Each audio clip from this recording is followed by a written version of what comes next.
So when it comes to the watch we're going to take a look at today, I kind of feel like I got off on the wrong foot with it.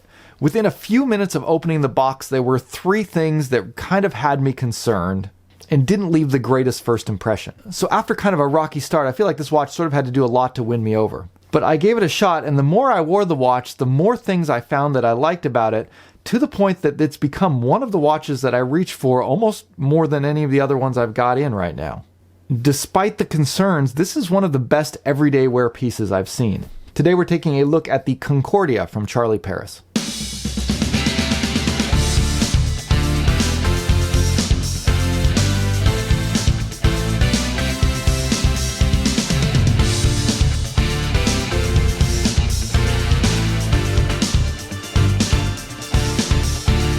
Hey guys, welcome back to Just the Watch. My name's Dave, I live in Japan, and I love to collect affordable watches. And so I try to focus on watches usually around $500 or less is kind of the normal price range. The watch we're going to take a look at today kind of punches a bit above that, and I think that's okay. I think it's interesting to see what you can get if you kind of stretch your budget a little bit. And this one retails for around 695 euros, which is close to $800. And we'll talk about the cost justification of that in a minute and why this watch is priced in that range. But as I mentioned in the intro, there were three concerns that I had about this watch almost immediately, and I want to start with those. And after getting those out of the way, I kind of want to work back to how this watch won me over and how my initial impressions of it kind of changed a little bit. Now, Charlie Paris did give me this watch for free to review, and I do get to keep it after the review is done. However, other than the watch itself, they did not provide any compensation for this review, nor did they have any input into the content of the review. Also, make sure you check out Shane's review over at Relative Time. He also has this watch in for review, and he noticed some of the same issues that I did, but I think he wound up coming up with a slightly different take than me.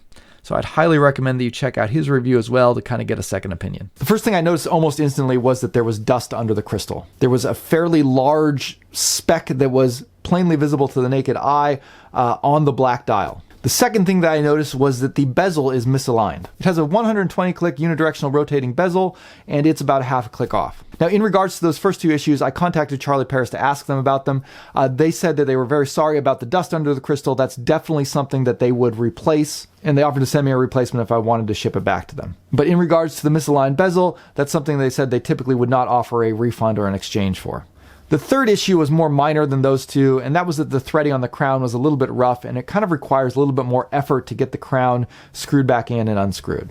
Now, one of the main things that sort of drives the cost up on this watch out of that sort of affordable range that I normally look at is the fact that this watch is assembled in France, which obviously costs more money than assembling and building a watch in China. But the trade-off you'd hope for would be to get better quality control and better finishing. So that's why these issues were kind of particularly disappointing to me. But as I also said in the intro, the more I wore this watch, the more things I found to like about it. And despite those initial concerns, again, I started finding myself wearing this watch almost more than anything else I had in. It's just such a great everyday watch that is comfortable, it looks good, it has an incredible feature set. So after starting with those negatives, I'm going to try and see if we can walk back from that and figure out if this watch is still worth it. So let's look at the specifications and dimensions and go from there. This watch features a 40mm diameter case with 20mm lugs, 47mm lug to lug. It has 300 meters of water resistance, and yet it's only 12.5 millimeters thick. It also features a sapphire crystal, an anti-magnetic case, a Swiss automatic STP 111 movement, and again, you can pick this watch up from their website for 695 euros or about $790. So let's move on and talk about the things that I really like about this watch and how it started to win me over, and a lot of that has to do with the design of this watch. First off, while this watch does feature 300 meters of water resistance and a unidirectional bezel, it's not actually a dive watch. And that's something that I really like about this watch. This watch was actually built as an explorer's watch. It was designed with an expedition to the South Pole in mind, and it actually was worn on that expedition. And I absolutely love that about this watch. And what that means is that this watch has a size and a comfort that's closer to a field watch than like a bulky dive watch.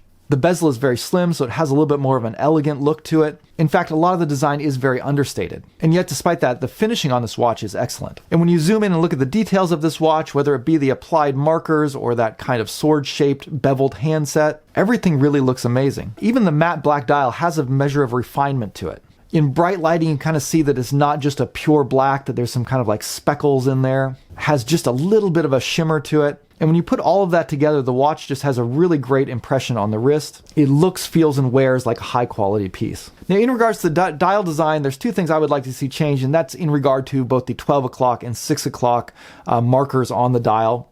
For one, the 12 o'clock marker is exactly the same as most of the other markers. So you have circles for all of the markers except for 3 and 9. Those are bars. So the 12 o'clock is exactly the same marker as most of the other ones.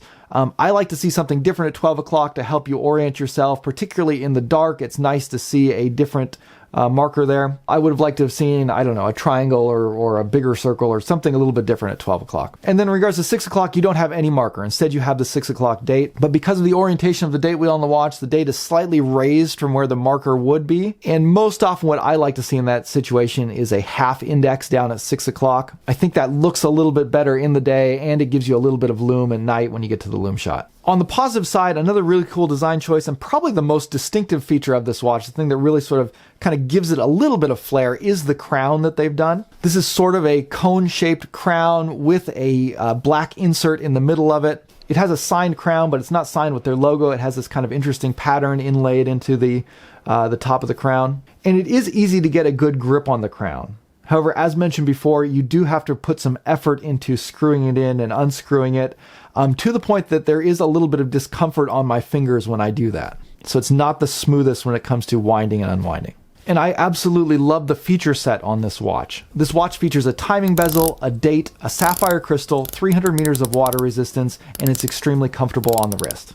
Now, those 5 features are probably the 5 features that I look for the most when it comes to a daily wear watch. To the point where if I'm wearing a watch that doesn't have those features, I often find myself regretting it later in the day when I'm like, oh, I needed to keep track of something, or I've forgotten what the date was. But getting those features in something other than a dive watch is kind of rare. And dive watches often are large and a little bit bulky, and particularly now in the winter time where I'm wearing jackets and long sleeves, I don't really like wearing dive watches. So to be able to get all of those features packed into a slim 40 millimeter watch, it's a great design.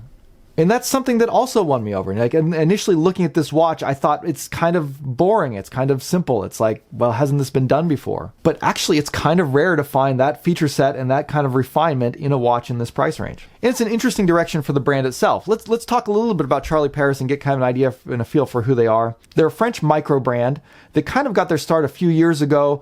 Initially, I feel like their goal was to make well-made, automatic, French-assembled fashion watches. They focused more on dress watches, things that would kind of win over normal people who weren't watch people who were just looking for a good French-made watch. But rather than going the MVMT Vincero route where they're producing the cheapest watches possible, they're putting sapphire crystals, automatic movements, again, that French assembly, and doing it all for a pretty reasonable price. And I feel like the Concordia, the watch that we're looking at today, is sort of an evidence of the brand maturing a little bit. They're branching out of the fashion watch into sort of the more traditional watch, the tool watch, the purpose-built watch category. And I really love the way they've gone about this. You know, if you want to prove yourself as a watchmaker, what better way to do it than to build a watch and send it on an expedition to the South Pole? It kind of harkens back to the glory days of watchmaking when watchmakers were, trying to prove themselves by putting their watches through the most extreme tests imaginable. And so Charlie Paris supported a young Frenchman on his solo skiing expedition to the South Pole,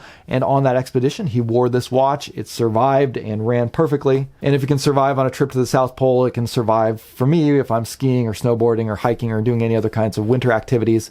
And then topping it off with the 300 meters of water resistance. If I wanted to take it to the beach in the summer, it would totally be able to handle that too. And to mark the success of that polar expedition, you have a map of the South Pole on the case back. It's a pretty interesting looking case back, and I think kind of a cool reminder of what this watch is capable of. Now, as I mentioned before, this watch is a little bit higher priced than watches I typically look at, and I want to take a moment to talk about why that is and why I think it's justified. First off, this watch is assembled in France. There's a little bit of prestige that comes with having a watch that's manufactured in Europe. France's watch industry is sort of being revitalized. You have brands like Yema and Baltic that are producing some pretty interesting, high-quality pieces. And just in general, it costs more in labor and parts to produce things in Europe than it does in China. Second, this watch features a Swiss automatic movement. This has the STP 111. Now, the STP 111 is basically a clone of the ETA 2824.